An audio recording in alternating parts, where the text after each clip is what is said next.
Haleluya Yesus, haleluya. Tiada yang mustahil buat kami Bapa. Tiada yang sukar bagi kami Tuhan. Kalau Engkau turut bekerja dalam kehidupan kami Bapa.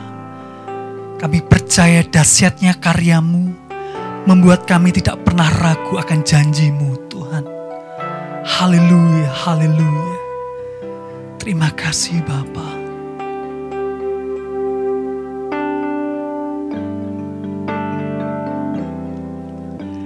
Tiada yang mustahil dan tiada yang sukar bagi-Mu Tuhan dan bagiku yang percaya. Dahsyatnya karya-Mu membuatku tak ragu. Janji-Mu kan digenapi pada waktu-Mu. Kaulah pengharapanku, padamu ku percaya. Walau tiada dasar bagiku untuk berharap, imanku takkan luruh, namun semakin teguh saat ku memuliakan nama-Mu. Kaulah pengharapanku, padamu ku percaya.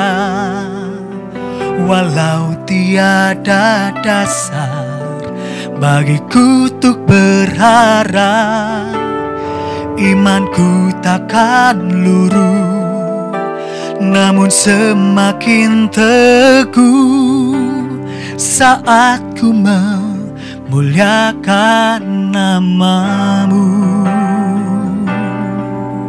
Saat ku memuliakan nama-Mu. Saat ku memuliakan nama-Mu.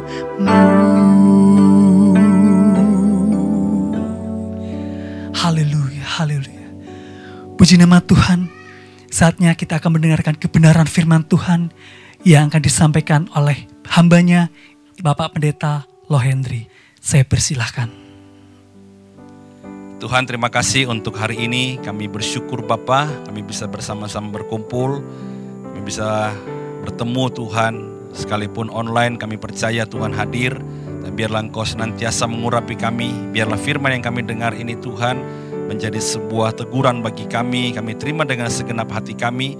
Dan kalau ini menjadi pengajaran, biarlah jadi rema, kami lakukan, kami kerjakan dalam kehidupan kami. Terima kasih Tuhan, kami bersyukur untuk segala anugerah dan kebaikan-Mu. Di dalam nama Tuhan Yesus kami bersyukur. Amin. Saudara, senang sekali saya bisa bersama-sama dengan saudara Jemaat Sangkakala. Dan saya juga bersyukur untuk kepercayaan dari Ibu Ursula, beri saya kesempatan untuk menjadi berkat bagi Jemaat Sangkakala di tempat ini. Saudara, hari ini kita akan berbicara satu topik penting saudara, yang saya sebut sebagai ujian iman. Ya, ujian itu sangat penting saudara untuk kita terima. Karena lewat ujianlah baru kita bisa melihat kualitas seseorang. Kita tidak bisa mengukur diri kita, atau apalagi mengukur nilai seseorang tanpa adanya sebuah ujian. Makanya di dalam 1 Petrus pasal 1 ayat 6-7 dikatakan bagus sekali. Saya mengambil dalam versi bahasa Indonesia sehari-hari. Karena itu hendaklah kalian bersuka hati, meskipun sekarang untuk sementara waktu kalian harus menjadi sedih, karena kalian mengalami bermacam-macam cobaan. Tujuannya ialah membuktikan apakah kalian sungguh-sungguh percaya kepada Tuhan atau tidak. Nah saudara, emas saja yang bisa rusak itu diuji dengan api, apalagi iman kita. Makanya Petrus berkata bahwa kita ini diuji supaya apa saudara? Supaya kita muncul dalam kualitas yang lebih baik. Ya, nah iman itu harus diuji supaya kita jangan hanya jadi orang percaya di bibir kita aja. Tetapi benar-benar kita menghidupi firman. Iman kita juga harus diuji, saudara, supaya kita dianggap layak menjadi mempelai. Kalau saudara seorang pengusaha atau juga seorang produsen, ketika sebuah produk sudah diciptakan, produk sudah dibuat, ada namanya quality control, ya, kontrol kualitas, yaitu dengan diuji, saudara, dicoba, diuji kelayakannya, dan kalau sudah lolos punya nilai untuk kita jual, saudara. Nah, iman kita seringkali tidak punya kualitas karena belum diuji. Makanya seringkali Tuhan menguji kita dengan berbagai hal, saudaraku. Ya, hari ini saya akan sharing kepada saudara dengan apakah iman itu diuji. Ya, supaya kita lolos nih, supaya kita bisa lulus dalam ujian kita dan kita menjadi pribadi-pribadi yang layak dan berkenan kepada Tuhan. Yang pertama, saudara, iman itu diuji oleh keberhasilan. Banyak orang ingin berhasil. Mereka ingin sukses, mereka ingin hebat, mereka ingin populer, mereka mau jadi besar. Tidak salah, saudaraku. Tetapi hati-hati, karena apa? Karena hal itu bisa malah menjatuhkan kita.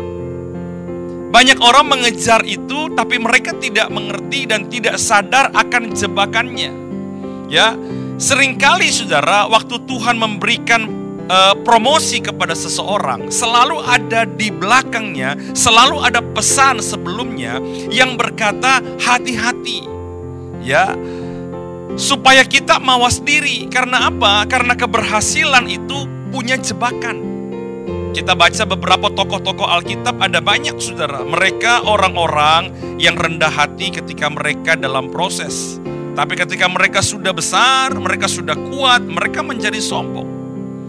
Makanya hati-hati dengan keberhasilan. Saya tidak menentang keberhasilan, kekayaan, kelimpahan, kesuksesan.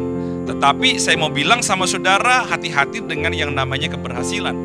Karena ujian iman kita seringkali ada pada keberhasilan kita. Nah, saudara, satu kali Tuhan sedang berbicara kepada Salomo. Dan ada 2 kali dicatat di Alkitab, saudara, Tuhan berbicara kepada Salomo. Ya, percakapan itu yang pertama ada di Gibeon. Waktu di Gibeon itu, saudara, Salomo sedang bermimpi. Dan ketika dia bermimpi, Tuhan bertanya kepada Salomo, "Salomo, kamu meminta apa?" Dan kemudian Salomo meminta hikmat dan Tuhan memberikan bonus kepadanya, saudara. Dalam 1 Raja-Raja 3 ayat 12 sampai 14 dikatakan begini, "Maka sesungguhnya aku melakukan sesuai dengan permintaanmu itu. Sesungguhnya aku memberikan kepadamu hati yang penuh hikmat dan pengertian sehingga sebelum engkau tidak ada seorang pun seperti engkau, dan sesudah engkau takkan bangkit seorang pun seperti engkau. Dan juga apa yang tidak kau minta, aku berikan kepadamu, baik kekayaan," perhatikan, "maupun kemuliaan, sehingga sepanjang umurmu takkan ada seorang pun seperti engkau di antara raja-raja." Nah, perhatikan baik-baik, 14. "Dan jika engkau hidup menurut jalan yang kutunjukkan, dan tetap mengikuti segala ketetapan dan perintahku, sama seperti ayahmu Daud, maka aku akan memperpanjang umurmu." Nah, perhatikan baik-baik, dikatakan apa? Ada kata jika. Jika engkau baik-baik mendengarkan suara Tuhan Allahmu seperti ayahmu. Nah, saudara, artinya apa? Tuhan memberikan peringatan, hati-hati. Saya berikan apa yang tidak engkau minta, saya berikan kelimpahan, kekayaan, kemuliaan, tetapi apa? Tetap berpegang pada perintah Tuhan. Kenapa, saudara? Karena itu adalah satu-satunya jalan supaya kita lulus ketika kita berhasil. Dan yang kedua, saudara, ketika itu dia sudah penuh dengan hikmat, dia sudah memimpin bangsa Israel, dan dia digerakkan membangun bait Allah. Nah, ketika dia membangun bait Allah, Tuhan ngomong lagi, saudara. Pada waktu Tuhan mentabiskan bait suci yang dibangun oleh Salomo. Nah, saudara perhatikan di dalam 1 Raja-Raja pasal 9 ayat yang ke-6. Muncul lagi kata jika. Tetapi jika kamu ini dan anak-anakmu berbalik daripadaku dan tidak berpegang pada segala perintah dan ketetapanku yang telah kuberikan kepadamu, dan pergi beribadah kepada Allah lain dan sujud menyembah kepadanya, maka aku akan melenyapkan orang Israel dari atas tanah yang telah kuberikan kepada mereka, dan rumah yang telah kukuduskan bagi namaku itu akan kubuang dari hadapanku. Maka Israel akan menjadi kiasan dan sindiran di antara segala bangsa. Saudara. Jadi saudara perhatikan, Salomo dibuat Tuhan berhasil. Salomo dibuat Tuhan sukses. Salomo dibuat Tuhan berlimpah. Salomo dibuat Tuhan mulia. Tetapi Tuhan berkata, hati-hati. Ya, selama engkau berpegang kepada Tuhan, Dia tetap menjadi Allah dan Tuhan dalam hidupmu, maka segala yang kau punya ini tidak akan jadi berhala. Tetapi kapan yang engkau punya segala keberhasilan itu menjadi berhala, maka disitulah saatnya kejatuhan. Makanya saudara, iman seseorang itu diuji ketika dia sudah sukses, ketika dia sudah berhasil. Bagaimana hidupnya? Bagaimana kedekatannya dengan Tuhan? Bagaimana dengan waktu-waktu yang dia berikan, saudara? Kalau saudara baca tentang kisah perjalanan bangsa Israel, waktu mereka akan keluar dari Mesir, mereka diberi banyak sekali emas. Diberi anting-anting gelang dari orang Mesir memberikan kepada orang Israel, saudara. Anda tahu enggak, untuk apa semua itu? Untuk menyembah Tuhan. Untuk dipakai saudara supaya waktu sembahyang untuk mereka bisa menyembah Tuhan dengan segala fasilitas yang ada. Tetapi saudara, ketika Musa lama tidak turun, ketika Tuhan bertemu dengan dia, anting-anting dan segala perhiasan emas yang mereka dapatkan, berkat yang Tuhan kasih cuma-cuma, itu malah dipakai untuk membuat patung lembu emas. Coba mereka tidak punya emas, kan tidak bisa buat berhala, saudara. Coba mereka tidak punya anting-anting, perhiasan segala macam, tidak punya berkat yang dari Mesir. Bagaimana mereka bisa membangun sebuah patung lembu emas? Tapi karena mereka punya dan mereka tidak taat, mereka tidak punya iman, mereka tidak tahan uji, mereka pakai itu untuk menyembah berhala. Saudara, jadi mari kita melihat diri kita, bagaimana kondisi kita sebelum kita berhasil dan setelah kita berhasil. Sedekat apa kita dengan Tuhan? Mari jaga saudara iman kita, jaga hati kita. Karena iman diuji, yang pertama lewat keberhasilan. Yang kedua saudara, iman kita itu diuji oleh kesukaran.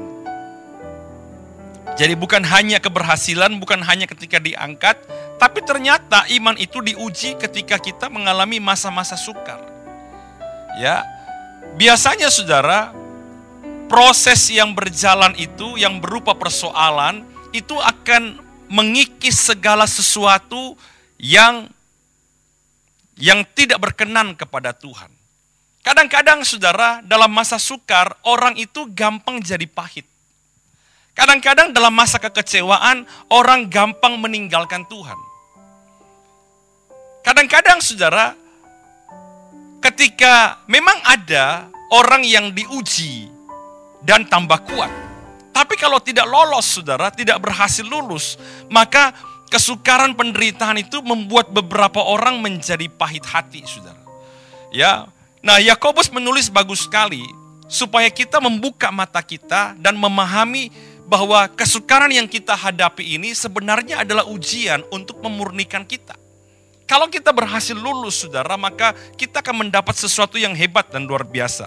Dalam Yakobus pasal 1 ayat 2-4 dikatakan, saudara-saudaraku, anggaplah sebagai suatu kebahagiaan apabila kamu jatuh ke dalam berbagai-bagai pencobaan. Sebab kamu tahu bahwa ujian terhadap imanmu itu, dikatakan apa saudara? Berbahagialah kalau kamu dicobai. Dan dilanjutkan ayat 3, ujian terhadap imanmu itu, nah Pencobaan itu ujian bagi iman kita, menghasilkan ketekunan. Dan biarkanlah ketekunan itu memperoleh buah yang matang, supaya kamu menjadi sempurna dan utuh dan tak kekurangan suatu apapun, saudara. Nah, jadi Anda lihat, saudara, bahwa ternyata ujian iman itu datang lewat kesukaran. Kalau kita bisa lulus, Yakobus berkata, itu menghasilkan ketekunan, menghasilkan kemurnian, menghasilkan kekuatan, saudara. Tetapi tidak semua orang berhasil, saudara. Makanya kita perlu hati-hati, ya, ketika terjadi masa-masa sukar, saudara, ketika terjadi masa-masa di mana kita mengalami kesulitan, ya, pencobaan-pencobaan, ingatlah bahwa Tuhan sedang menguji kita. Kalau kita berhasil, kita semakin mulia. Kalau kita tidak berhasil, kita hancur oleh pencobaan itu, saudara.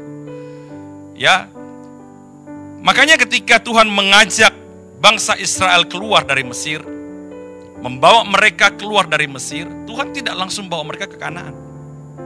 Kanaan adalah janji Tuhan. Kanaan adalah sesuatu yang besar, yang mulia. Tapi di antara Mesir dan Kanaan ada namanya padang gurun, saudara.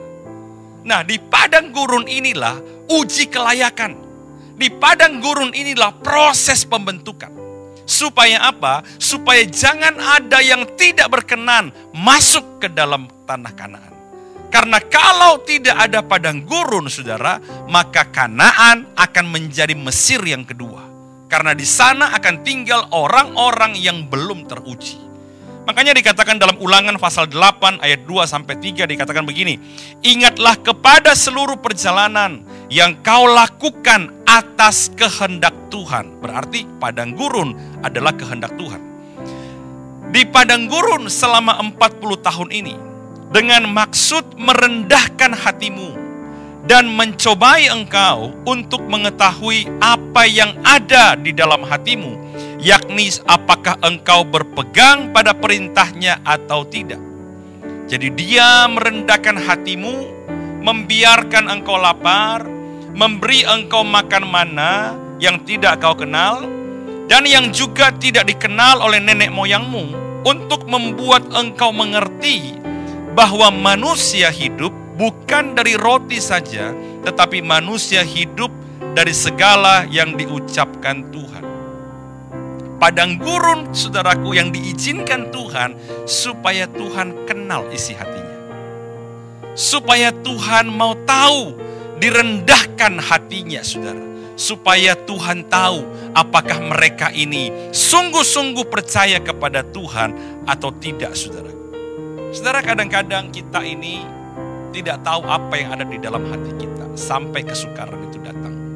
Kadang-kadang kita berasa, aku sudah cukup dekat sama Tuhan, aku sudah aktif di gereja, aku juga biasa berdoa, aku seringkali baca Alkitab, ya, aku seringkali melakukan apa yang baik, saudara. Kita tidak pernah tahu hati kita, saudara, sampai terjadi kesukaran. Saya menemukan ada orang-orang yang aktif ketika terjadi kesukaran meninggalkan Tuhan. Nah, saudara, kadang-kadang diizinkan, saudara, supaya kita bisa apa?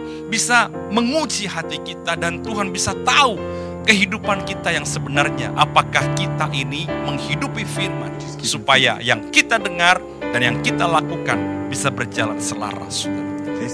Kadang-kadang, saudara, ketika Tuhan menguji kita untuk menyingkirkan, melepaskan semua, mengikis hal-hal yang jahat. Anda lihat aja, saudara.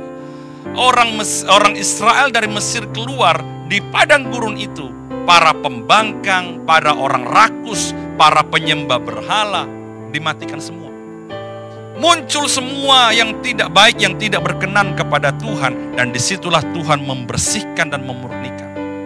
Masa-masa seperti ini adalah masa-masa sukar, dan ini adalah ujian. Bagaimana kita, saudara? Masihkah kita memanggil nama Tuhan? Masihkah kita sungguh-sungguh berpegang kepada perintahnya? Masihkah kita ini kuat, saudara? Tetap kita berdoa berharap kepada Tuhan.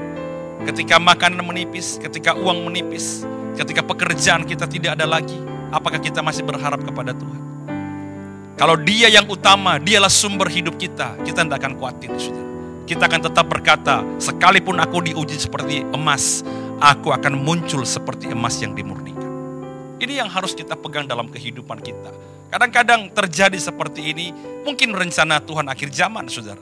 Tapi untuk memurnikan kita, membuat kita mengerti bahwa manusia hidup bukan hanya dari makanan jasmani, tapi dari firman yang diucapkan. Anda ingat Daud? Daud diuji, saudara. Diuji dulu, dilatih dulu lewat beruang. Dilatih dulu lewat singa, saudara. Sampai tiba masanya, dia berhadapan dengan musuh yang sesungguhnya, yaitu Goliat, untuk membebaskan bangsa Israel dari cengkraman Filistin, saudara. Beruang dan singa adalah masalah yang sudah dilewati. Goliat adalah masalah yang akan dihadapi. Tetapi dia berkata, seperti aku mengalahkan beruang dan singa, aku juga akan mengalahkan Goliat. Artinya apa, saudara? Ujian-ujian yang terjadi dalam hidup kita untuk melatih kita lebih hebat, lebih mahir, lebih kuat. Supaya kalau datang pencobaan yang lebih besar, dari pengalaman iman yang kita jalan bersama dengan Tuhan, akan kita pakai untuk menghadapi persoalan-persoalan lebih besar. Kalau kemarin dia tolong kita, hari ini dia tolong kita, besok dia juga pasti akan tolong kita. Ini menjadi sesuatu yang penting dalam kehidupan kita, saudaraku. Ujian yang ketiga, saudara, iman itu diuji oleh waktu, saudara. Selain iman diuji oleh keberhasilan, selain iman diuji oleh kesukaran, iman juga diuji oleh waktu, saudara. Kalau saudara baca dan saudara melihat kehidupan kita, maka semua akan tergerus, semua akan terkikis oleh waktu, saudara. Kenapa? Karena waktu adalah alat ukur dari sebuah proses. Manusia ketika umurnya bertambah, dia menjadi semakin lemah. Sebuah barang ketika semakin tua, dia akan jadi turun kualitasnya. Kualitas hidup kita diuji oleh waktu, saudara. Ya, dulu kita kuat, setelah kita bertambah usia, kita menjadi lebih lemah. Dulu kita lebih sehat, ketika semakin tua, lebih banyak mudah terserang penyakit. Pernikahan diuji oleh waktu. Ya, cinta yang berapi-api, yang penuh dengan gairah di awal-awal pernikahan, diuji oleh waktu setelah pernikahan 20 tahun. Ya, baru kelihatan apakah benar-benar, saudara, kebahagiaan, cinta itu teruji atau tidak, saudara. Ya, persahabatan juga demikian, diuji oleh waktu. Kita sudah berteman lama, bagaimana, saudara? Lewati masa sukar, lewati masa senang, ya bagaimana kehidupan kita? Semua hal dalam dunia ini, saudara, diuji oleh waktu. Demikian pula iman kita. Mungkin di antara kita yang melihat siaran ini ada yang sudah puluhan tahun jadi Kristen. Bagaimana dengan waktu yang dulu dan waktu sekarang? Apakah masih sama gairah kita kepada Tuhan? Seringkali, saudara, oleh karena kita merasa sudah lama, kita merasa sudah hamba Tuhan, kita merasa sudah tahu banyak, kita asal-asalan sama Tuhan. Kita berkata, aku sudah mengerti banyak, kita menganggap enteng segala sesuatu. Anda tidak lulus ujian waktu. Iman kita diuji oleh waktu. Kita dengar dia akan datang, saudara. Bertahan, percaya kepada Tuhan. Setelah sekian tahun, Tuhan belum datang. Kita diuji oleh waktu. Ya, Yesus pernah membentangkan sebuah perumpamaan, saudara, tentang 10 gadis. Ya, dalam Matius 25 ayat 2-5 dikatakan begini, 5 diantaranya bodoh dan 5 bijaksana. Gadis-gadis yang bodoh itu membawa pelitanya, tetapi tidak membawa minyak. Sedangkan gadis-gadis yang bijaksana itu membawa pelitanya dan juga minyak dalam buli-buli mereka. Tetapi karena mempelai itu lama tidak datang-datang juga, mengantuklah mereka lalu tertidur. Nah, kita baca di situ ada 10 gadis. Kalau kita baru ketemu 10 gadis ini, saudara, dan kita ada di situ, kita tidak tahu yang mana bodoh, mana bijaksana. Kenapa, saudara? Karena mereka sama-sama membawa minyak, sama-sama pelitanya masih menyala. Kapan kita tahu 5 bodoh dan 5 bijaksana? Ketika mempelai itu lama tidak datang. Ketika persediaan sudah semakin menipis, saudara. Ketika minyak sudah habis. Ketika api sudah padam. Mempelai belum datang, saudara. Baru ketahuan, oh ternyata 5 tidak bawa minyak, 5 membawa minyak. Jadi saudara, saya mau bilang sama saudara, seringkali saudara, orang tidak bisa melihat kualitas iman kita sampai mereka melihat pengiringan kita, kesetiaan kita berjalan sama Tuhan dari hari ke hari, waktu ke waktu, bulan ke bulan, tahun ke tahun, melewati semua musim kehidupan, kita masih tetap ada dan percaya sama Tuhan.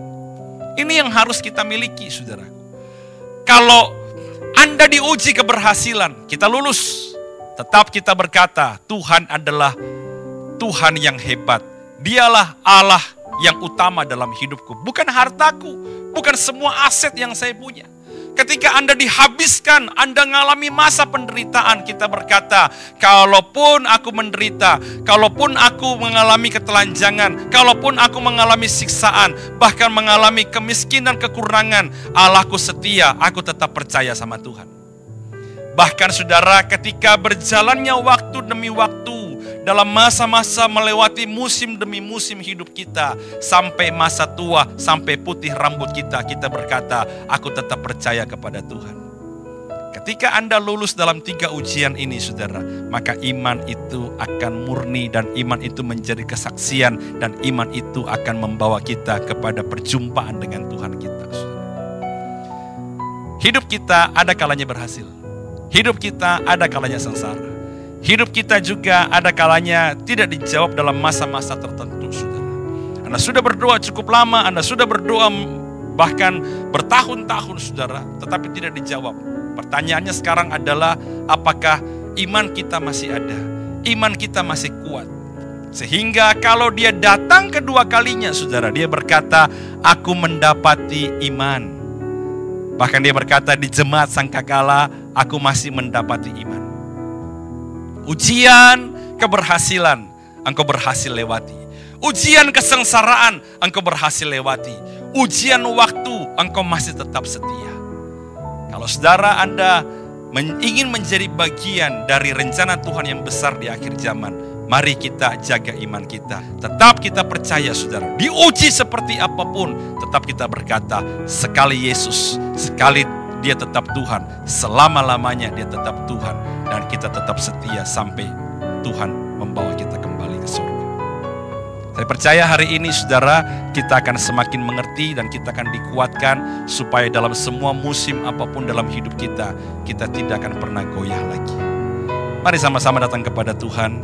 Kita berdoa, saudaraku, taruh tangan saudara di hati saudara, dan kita sama-sama datang kepada Tuhan.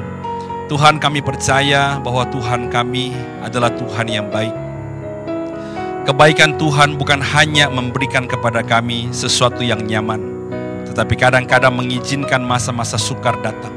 Semua itu Tuhan untuk menguji kami, supaya kami timbul seperti emas. Kami keluar Tuhan semakin dimurnikan, dan nilai kami semakin mahal karena kami menjadi anak-anak Tuhan yang sudah diuji dan sudah dimurnikan.